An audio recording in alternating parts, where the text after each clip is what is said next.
नमस्कार, मैं हूं शरद द्विवेदी और आज का हमारा मुद्दा है लाडली की भक्ति संगठन में शक्ति। लेकिन क्या है लाडली का लाड़ दुलार, उसको समझने के लिए देखनी होगी ये रिपोर्ट। तो पहले देखते हैं रिपोर्ट और फिर डिबेट की तरफ चलते हैं। आधी आबादी पर बीजेपी का फोकस, संगठन में महिलाओं को लेकर पार्टी चौकस, हर जिले में 2 महिलाएं होंगी मंडल अध्यक्ष, अब महिलाएं हो सकती हैं जिला अध्यक्ष का फेस।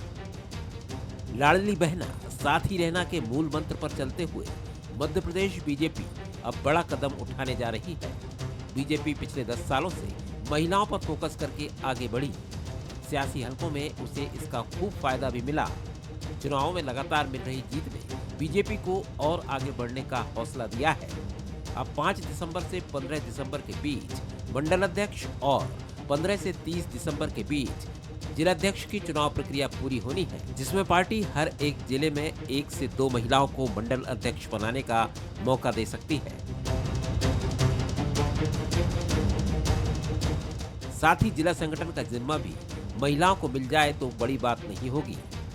दरअसल पार्टी की नजर ऐसे परिश्रमी कार्यकर्ताओं पर है जो संगठन में महत्वपूर्ण भूमिका निभाएं। देखिए, मंडल अध्यक्ष पर जोरदार कर्मठ जुझारू कार्यकर्ता जिनको संगठन चलाने का अनुभव है, ऐसे मंडल अध्यक्ष सब एक स्वर में एक सहमति से संगठन के जो वहाँ स्थानीय वरिष्ठ कार्यकर्ता हैं, वरिष्ठ जनप्रतिनिधि हैं, वो चुन रहे हैं और ऐसे ही हम जिला अध्यक्ष चुनने जा रहे हैं।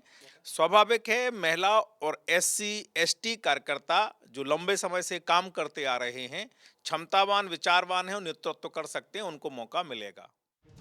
बीजेपी महिलाओं के जरिए सियासी समीकरण साध रही है, वहीं कांग्रेस को बीजेपी की इस रणनीति के पीछे सिर्फ दिखावा नजर आ रहा है, तभी तो वो निशाना साध रही है। बीजेपी में तो आपको पता है सागर जिले का क्या हाल है, यानी गोपाल भार्गव जैसे वरिष्ठ नेता, भूपेंद्र सिंह, जैन साहब, शैलेंद्र जैन, सब बटे हुए हैं आपस में और ऐसी रस्सा खींच और ऐसी खींचातान जो पहले कभी नहीं हुई वो भी देखने को मिल रही है। हर कोई मंत्री बनने की होड़ में है और कांग्रेस के लोगों ने जो इंक्रोचमेंट किया हुआ है उसको लेकर और परेशान है। बीजेपी जब भी किसी नई लाइन पर आगे बढ़ती है तो उसके पीछे बड़ी रणनीति होती है। महिलाओं का आशीर्वाद बीजेपी को लगातार मिलता रहा है। इस आशीर्वाद और स्नेह के बंधन को और पुख्ता करने बीजेपी नई राह पर आगे बढ़ रही है। अब देखना होगा कि लाडली की भक्ति में बीजेपी संगठन में कितनी शक्ति बढ़ती है। चलिए एक बार फिर नमस्कार और आज का हमारा मुद्दा, जैसा आप जानते हैं, लाडली की भक्ति संगठन में शक्ति। स्त्रियां जिस तेजी से आगे बढ़ रही हैं, निश्चित तौर पर यह कहा जा सकता है कि उन्हें उनका हक देर से मिला, लेकिन अब मिलना शुरू हो गया। और राजनीति की अगर हम बात करें तो अभी अमेरिका में भी ये बहस खूब छिड़ी कि आखिर एक महिला यानी कमला हैरिस को किस तरह से रोकने की कोशिश हुई। यानी जो स्त्रीवादी विमर्श के समर्थक हैं, उन्होंने खूब इस पर कहा, सुना और लिखा कि अभी भी महिलाओं को लेकर गैर बराबरी है और पुरुषों की बातें बहुत प्रमुखता से दिखाई और बताई जाती हैं, लेकिन महिलाओं की बातों को पीछे किया जाता है। भारतीय राजनीति में भी आप देखेंगे तो आपको ठीक है कि देश की प्रधानमंत्री भी एक बड़ी मकबूल लीडर रही है इंदिरा गांधी, लेकिन उसके बाद भी संगठन में और सरकार में महिलाओं की भागीदारी लगभग नगण्य ही रही, नेग्लिजिबल ही रही। लेकिन अब बातें शुरू हुई हैं तो देखते हैं कि क्या प्रदेश अध्यक्ष महिला होगी, क्या जिला अध्यक्षों पर लगातार हम देखेंगे महिलाओं को। और बीजेपी ये जानती है कि लाडली बहना धमाल कर रही है तो महिलाओं की भागीदारी भी धमाल कर सकती है। हमारे जो सवाल हैं देख लीजिए, क्या संगठन में महिला शक्ति बढ़ाकर बीजेपी 2028 की तैयारी कर रही है? बिल्कुल सही जवाब। क्या लाडली बहनों से मिले रिस्पांस को बीजेपी संगठन तक लाने में जुटी है? जवाब आप सोचिए। और क्या महिलाओं को आगे बढ़ाना कांग्रेस पर दबाव बनाने की रणनीति है? ये 3 सवाल और चलिए इन सवालों के साथ बहस का आगाज। मेरे साथ स्टूडियो में है Manoj Saini, executive editor political affairs. बहुत स्वागत है मनोज आपका। रोशनी यादव जी हैं, कांग्रेस प्रवक्ता हैं, युवा नेता हैं कांग्रेस की, उनका मैं बहुत स्वागत करता हूं। और थोड़ी देर में बीजेपी की मेहमान भी हमारे साथ जुड़ेंगी, तब उनका परिचय मैं आपको दूंगा। मनोज, लाडली बहना ने तो कमाल किया। निश्चित तौर पर यह योजना बहुत तेज़ी से आगे बढ़ी और ताकत से आगे बढ़ के पहुँची। अब संगठन में स्थान देना महिलाओं को बहुत आसान नहीं है। कैसे देखते हैं आप? क्या ये सिर्फ एक क्लेम है, एक दावा है, या बीजेपी अब समझ गई है कि अगर महिलाएं तेजी से स्थान पाएंगी तो इससे पार्टी को भी फायदा होगा? जी देखिए, भारतीय जनता पार्टी को फायदा भी हुआ शरद जी, और इसकी शुरुआत तो उत्तर प्रदेश के चुनाव से हुई थी, जहां भारतीय जनता पार्टी अलग अलग योजनाएं, चाहे गैस चूल्हे देने की बात करें या फिर उसके अलावा तमाम तरह की ऐसी चीज़ें हैं। प्रधानमंत्री आवास भी जब दिए तो वो महिलाओं के नाम पर ही उसकी रजिस्ट्री हुई है। तो मकसद ये था कि उस महिला, और एक महिला जुड़ती है तो उसके कारण समाज जुड़ता है, अधिकांश महिलाएं उसके साथ जुड़ जाती है, लेकिन व्यक्ति के साथ थोड़ा सा वो कम दिखाई देता है। तो बीजेपी उसी लाइन पर काम कर रही है और इसीलिए संगठन में कोई बड़ी बात नहीं है। बल्कि मुझे तो जो जानकारी है कि अभी जो बूथ के अलग अलग अध्यक्ष बनाए गए हैं, तो हर जिले में कम से कम 3 से 4 बूथ ऐसे हैं जहां पर महिलाओं को अध्यक्ष बना दिया गया।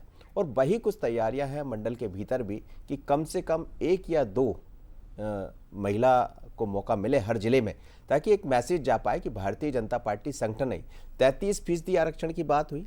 अभी जब चुनाव हुए लोकसभा या विधानसभा के, तो हम देखें करीब करीब 11% के आसपास विधानसभा में दिखाई दिया, 11.3%, जिसमें 21 महिलाओं को भारतीय जनता पार्टी ने मौका दिया, लेकिन 33 तक नहीं पहुंचे। पर संगठन के मार्फत जो महिलाओं की शक्ति वो दिखाना चाहती है, यदि वो शक्ति मिलेगी, क्योंकि बहुत आशीर्वाद तो भारतीय जनता पार्टी को महिलाओं ने दिया। हाल ही में हम महाराष्ट्र का चुनाव भी देख रहे हैं, शायद उसके पीछे महिलाओं की बड़ा एक योगदान रहा। तो इसीलिए बीजेपी चाहती है कि संगठन में भी बड़ा मौका दे दिया जाए, बल्कि इसकी तैयारियां भी है और केंद्र से लेकर राज्य तक ये दिखाई दे। जी, लेकिन अभी बड़ा लंबा रास्ता है। और मैं जब आप अपनी बात कह रहे थे तो मैं सोच रहा था कि बीजेपी की अगर मैं बात करूं तो क्या मैं कभी किसी संगठन महामंत्री को देखूंगा महिला के तौर पर?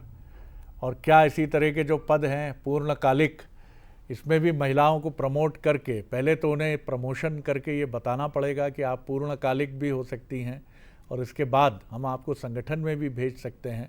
क्योंकि महिलाएं अपनी भागीदारी तो तय कर रही हैं, लेकिन राजनीति में आने के बाद यहाँ की जो चुनौतियाँ हैं वो उन्हें बता देती हैं कि पुरुष उनका रास्ता रोकने के लिए पूरी ताकत से खड़े हैं।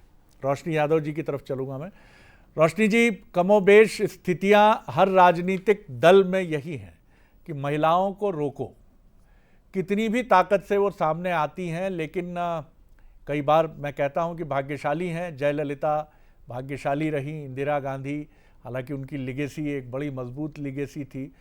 बहरहाल यहाँ बात हम लाडली बहनों की, बीजेपी की कर रहे हैं।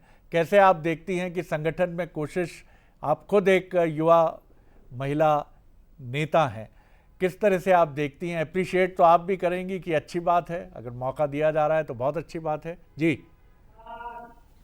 शरद जी और आपके मेरे सभी पैनल साथियों को मेरा नमस्कार। नमस्कार। देखिए, आज सबसे पहले मैं शुरुआत करना चाहूंगी क्योंकि आज डॉक्टर भीमराव अंबेडकर जी की श्रद्धांजलि भी है, तो उनको भावभीनी श्रद्धांजलि अर्पित करते हुए, चूंकि सबसे महत्वपूर्ण भूमिका कांग्रेस की आजादी के बाद से जब गठन हुआ, तो जिस संविधान को रचा गया उसमें कांग्रेस के तमाम नेता रहे और उसी में हमारी जो है इमारत को पुख्ता कर दिया गया था।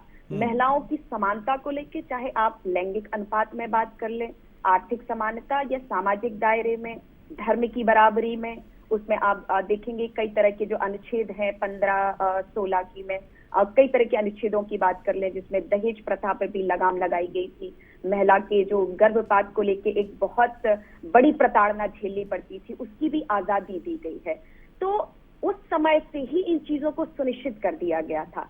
और आप देखें कि उसी समय से जब महात्मा गांधी जी के, मैं पुराना दौर भी याद दिलाऊं, कस्तूरबा गांधी जी का भारतीय असहयोग आंदोलन में भी पूरी भागीदारी रहती है। वो शिक्षा, स्वास्थ्य को लेके आगे बढ़ती हैं।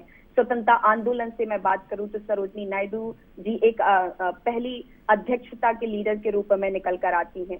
और इंदिरा गांधी जी आयरन लेडी और एक शेरनी के रूप में उभर के आती हैं और बहुत लंबे समय तक जो है देश का कार्यभार संभालती हैं।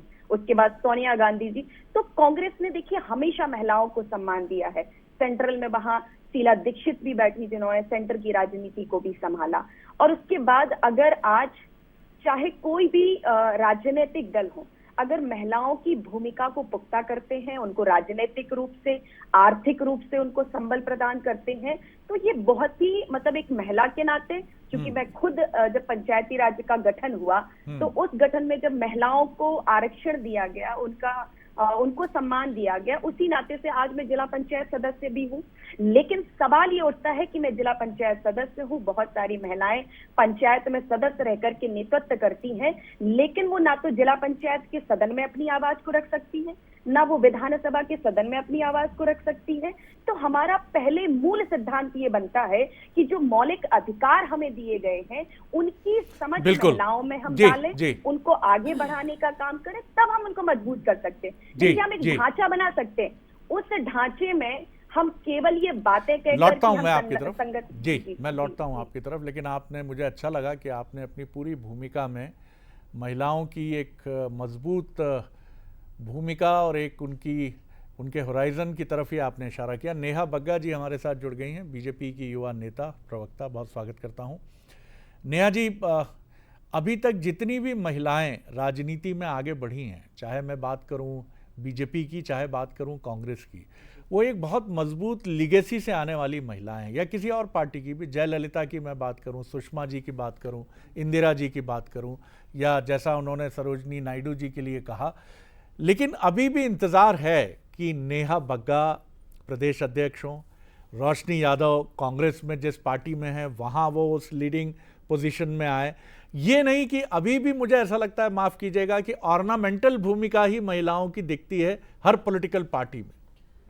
देखिए शरद जी, ये कुछ दलों के लिए कहा जाए तो मुझे लगता है कि ठीक होगा, पर भारतीय जनता पार्टी में जब आप महिला नेताओं को देखेंगे तो उसमें आपको अधिकतर वो मिलेंगी जिनका कोई एज सच बैकग्राउंड नहीं रहा। सुषमा जी का कोई बैकग्राउंड नहीं था, और आप जानते हैं, देश जानता है, विश्व जानता है कि क्या स्टॉलवर्ड लीडर थी वो, किस प्रकार का अध्ययन था, किस प्रकार की भाषण शैली थी, किस प्रकार का व्यक्तित्व था। उसी प्रकार से हाल ही में जो इस समय वर्तमान में भारतीय जनता पार्टी की राष्ट्रीय अध्यक्ष हैं श्रीमती वानती श्रीनिवासन जी, कमल हासन जैसे बहुत बड़े फेस को उन्होंने डिफीट देकर जो एमएलए का चुनाव लड़के भी आई, पार्टी ने मौका दिया, आज पार्लियामेंट्री बोर्ड का हिस्सा हैं, आज राष्ट्रीय अध्यक्ष हैं।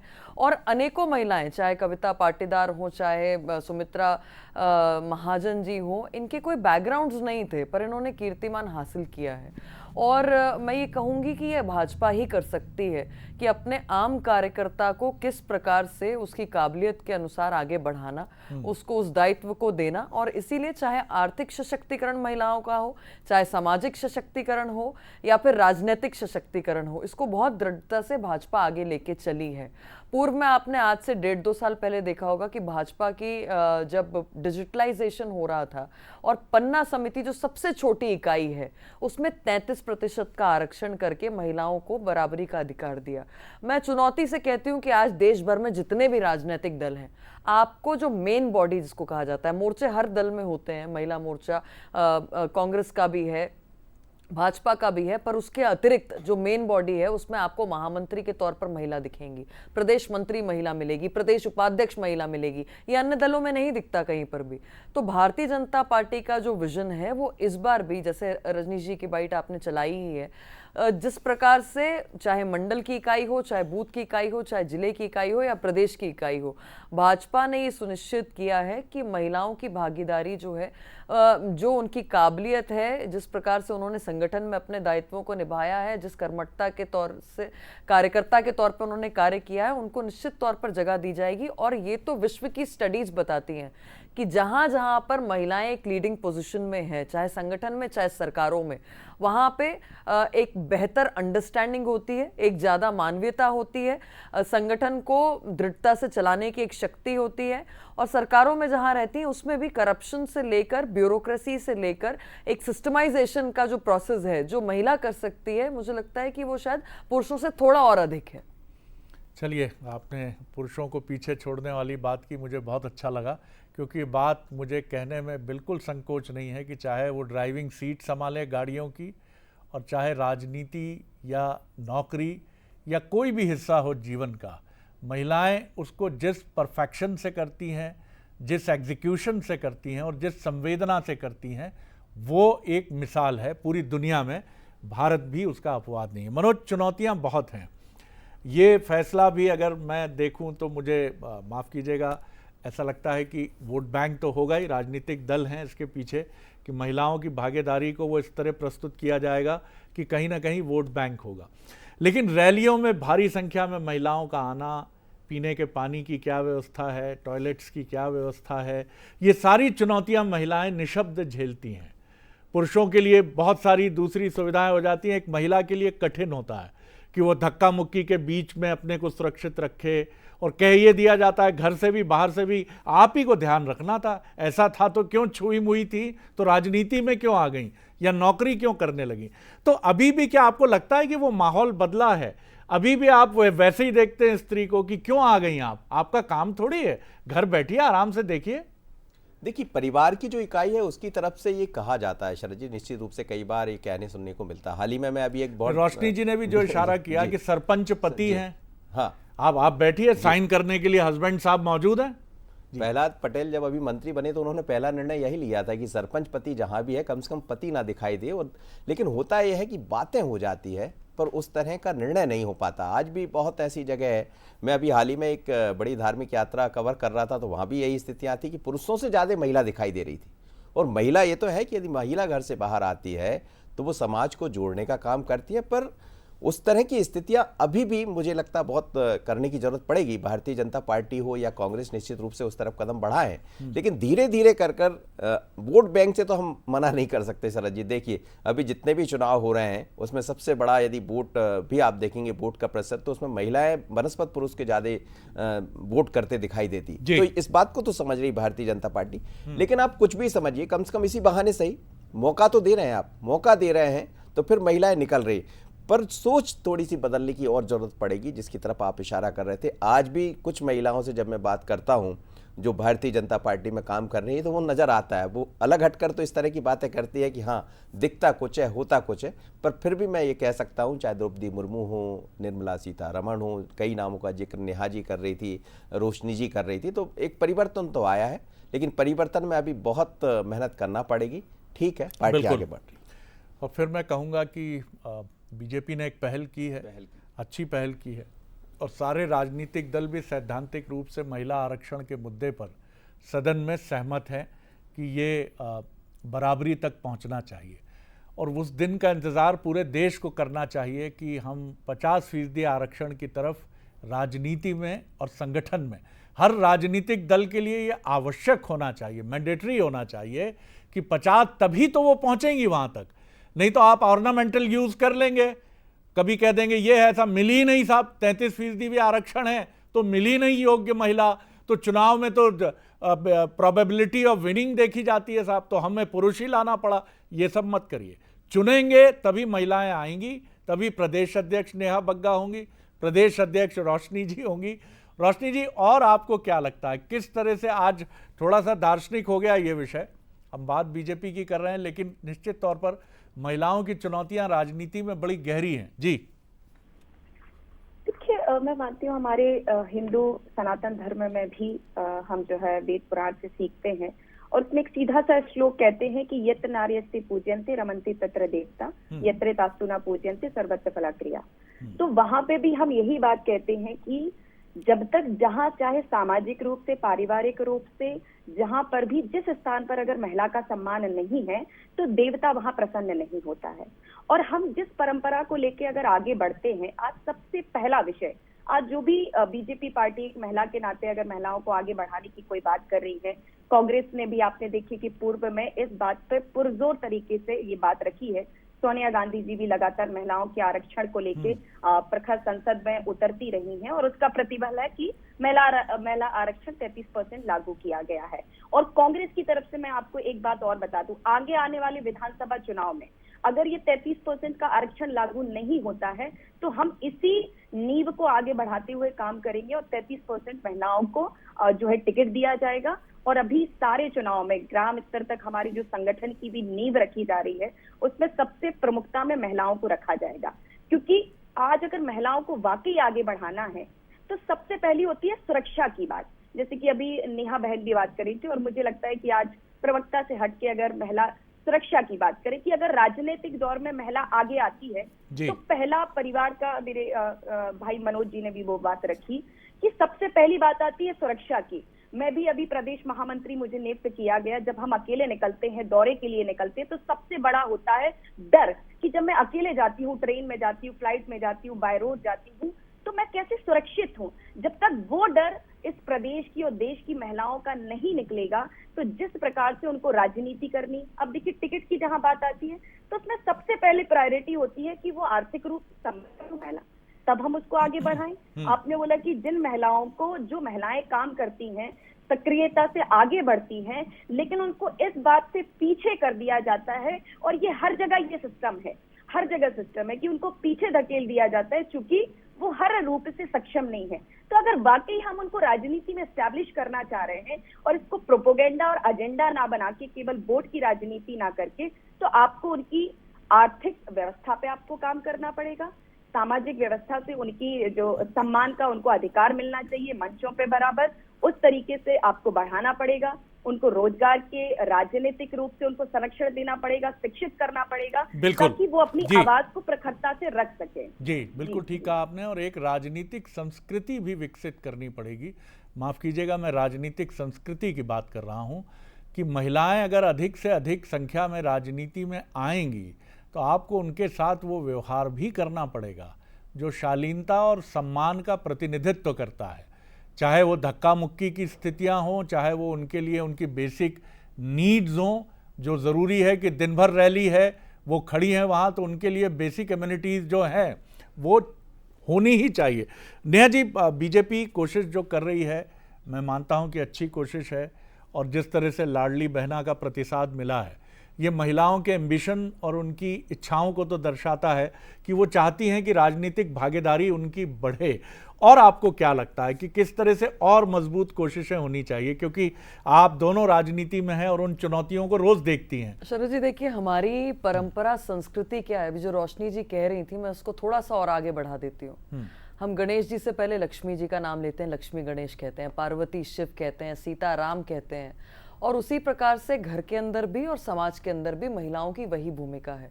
वो राजनीति उससे कहीं अलग नहीं हटती, क्योंकि अभी लाडली लक्ष्मी की बात हो रही थी, लाडली बहना की बात हो रही थी, और जिस तरीके से महिलाओं को सशक्त करने का काम लगातार भाजपा की प्राथमिकता में रहा है वो हमने देखा। आज 50% की आबादी नगर निकाय, नगर निगम से लेकर तमाम सारी जगह पर हमको दिखाई देती हैं। इतनी महिलाएं, इतनी जनप्रतिनिधि, और हम देखते हैं कि जहां पर महिलाओं के हाथ में बागडोर है उन्होंने कितना खूबसूरती के साथ में उस काम को किया है। हाँ, जहां रिजर्वेशन की बात है, जो अभी रोशनी जी कह रही थी कि हम इसको लागू करेंगे अगर नहीं भी हुआ तो, देखिए कई बार इस प्रकार के प्रयास हुए हैं, पर दुर्भाग्य ये रहा कि दल कोई भी हो, पीछे से बोलने में कुछ था और पीछे से जब उसको एक्टिवेट करने की बात थी तो सबके विरोध थे। पर उसके बावजूद मैं आदरणीय प्रधानमंत्री नरेंद्र मोदी जी को धन्यवाद देना चाहती हूं कि इतने प्रचंड बहुमत के बाद में उन्होंने अगर प्राथमिकता पे किसी को रखा तो इस बिल को, नारी शक्ति वंदन अधिनियम को लाने का काम किया है। क्योंकि एक इनसिक्योरिटी, महिलाओं की जो काबिलियत है उसके सामने इनसिक्योरिटी होना बाकियों में मुझे लगता है कि स्वाभाविक है। और इस बार महाराष्ट्र के परिणाम आप देखेंगे तो मध्य प्रदेश से कई सारे लोग गए थे, मुझे भी अवसर मिला कुछ 9 सीटों पर जाने का। आप देखिए जो परिणाम आए हैं वहां पर मातृशक्ति ने सबसे ज्यादा योगदान दिया है। उसके लिए लाडली बहना भी हो सकती है, तमाम सारी योजनाएं हो सकती हैं, संगठन में भी जो महिलाओं की भूमिका रही है वो हो सकती है। इन सबको एक कॉन्टिन्यूशन में देखते हुए मुझे लगता है कि चाहे मध्य प्रदेश की विधानसभा हो, चाहे मध्य प्रदेश का लोकसभा हो, चाहे हरियाणा हो, चाहे महाराष्ट्र हो, भारतीय जनता पार्टी ने जो महिलाओं को सदैव प्राथमिकता दी है, संगठन से लेकर सरकार तक, उसको आगे बढ़ाने का काम इस बार हर इकाई में होगा। इसीलिए जो पन्ना पे इंप्लीमेंट किया था पिछले कार्यकाल में, वो इस बार बूथ पे भी दिखाई देगा, मंडल में भी दिखाई देगा, जिले में भी दिखाई देगा। और प्रदेश में तो हमारे पास पहले से ही महिलाएं महामंत्री भी हैं, उपाध्यक्ष भी हैं और तमाम सारे उस पे दायित्वों पर है। चलिए, इसके लिए आपको बहुत शुभकामनाएं। लेकिन अभी हम वो दृश्य देखना चाहेंगे कि कॉलेज की एक लड़की बिल्कुल बिंदास तरीके से किसी रैली में मौजूद है और किसी लड़के की तरह वो भी पोस्टर लहरा रही है और बार बार अपने प्रिय नेता, जिसके लिए वो उस रैली में आई है, वो उनका ध्यान अपनी तरफ खींचने की कोशिश कर रही है कि जो स्लोगन लेकर वो खड़ी हुई है। महिलाएं बैठी तो रहती हैं, लेकिन वो बैठती ऐसी हैं जैसे वो जबरन लाई गई हैं और बिठा दी गई हैं। और वो उत्साह जो पुरुषों में नज़र आता है, ये बहुत साफ है।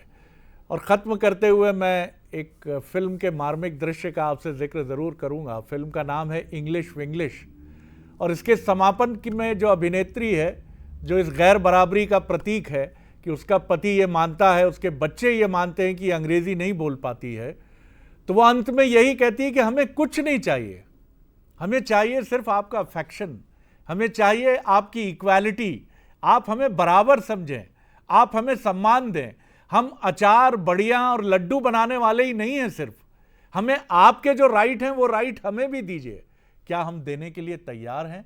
या आज भी माफ़ कीजिएगा, हम यही मानते हैं कि अच्छे बड़े फंक्शन में बेहतरीन साड़ियों के साथ, ऑर्नामेंट के साथ, बिंदी लगाकर महिलाएं आएँ, बहुत सुदर्शन स्वरूप रहे उनका, और उसके बाद वो अपने घरों में लौट जाएं, फिर दिवाली मनाने के लिए, होली मनाने के लिए, शानदार मेज़बानी के लिए और खाना बनाने के लिए। ये आप देखिए, आप तय करिए। आप तीनों मेहमानों का बहुत धन्यवाद।